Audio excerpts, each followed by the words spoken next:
bien arrivé à Metz et non pas Metz. Ouais, parce que si dit Metz, ça peut énerver les locaux apparemment. Alors je vais le dire quelques fois. Metz, Metz, Metz, Metz. C'est bon, vous êtes bien vénère.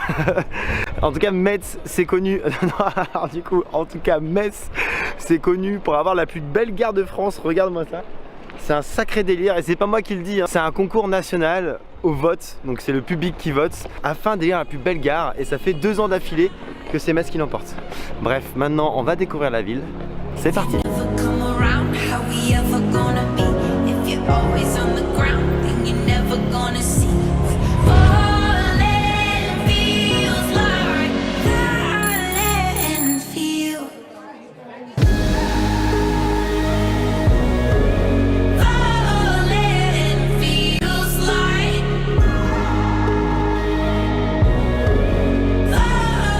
Un monument que tu pourras pas manquer quand tu te baladeras à Metz, c'est sa cathédrale. Tu la vois de partout dans la ville, mais en même temps c'est normal, c'est la 3e plus haute de France. Donc vraiment elle surplombe toute la ville. Et vraiment allez dedans parce qu'elle est spectaculaire. J'ai jamais vu autant de vitraux de ma vie qu'à l'intérieur de cette cathédrale. Mais je vais pas vous le montrer pour une fois, je vous laisse un petit peu la surprise. Donc vraiment allez vous perdre dedans et je vous promets que ça vaut le coup. Vous allez prendre une claque visuelle niveau vitraux, c'est une certitude.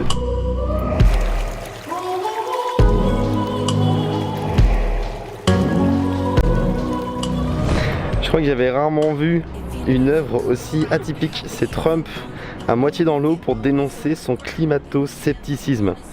Bravo à Jacques pour cette œuvre qui fait vraiment sens actuellement. Enfin, j'aurais plutôt faire comme ça du coup. Dans mon passage à Metz, j'ai aussi l'occasion de voir les forts abandonnés qui bordent la ville. Et j'étais en compagnie d'un guide bien particulier puisqu'il s'agissait de Zekaria de la chaîne YouTube Mamie Twink. Est-ce que tu m'expliquais pourquoi la ville de Metz elle est vraiment d'un point de vue historique méga intéressante?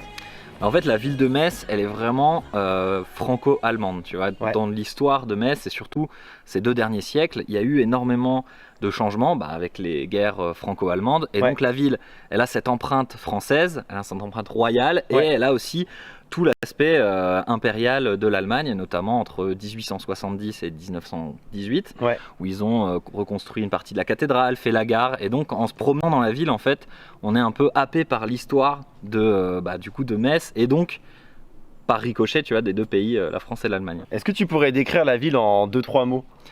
En 2-3 mots, je dirais que c'est une ville où tu as à la fois la douceur de vivre, tu as aussi l'histoire et tu as aussi la modernité parce que la ville évolue beaucoup et tu as vraiment un aspect de la ville qui est en train de transitionner vers le futur. Okay. Bon, en tout cas, si vous aimez l'histoire, n'hésitez pas à regarder ce qu'ils font, ça s'appelle Mamie Twink sur YouTube et nous on va continuer la visite. C'est parti.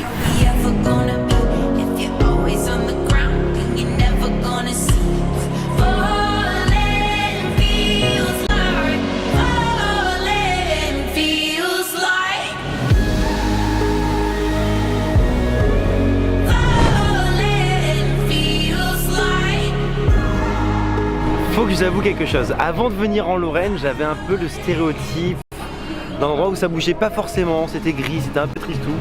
Mais je suis venu afin de vérifier si c'était vrai ou pas, et comme d'habitude, bah non, c'est pas vrai. Regarde-moi ça derrière moi, il y a une guinguette de ouf à Metz actuellement, je peux vous dire que ça bouge de ouf, qu'il y a plein d'événements qui se passent.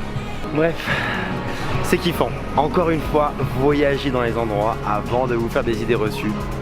C'est toujours la meilleure idée.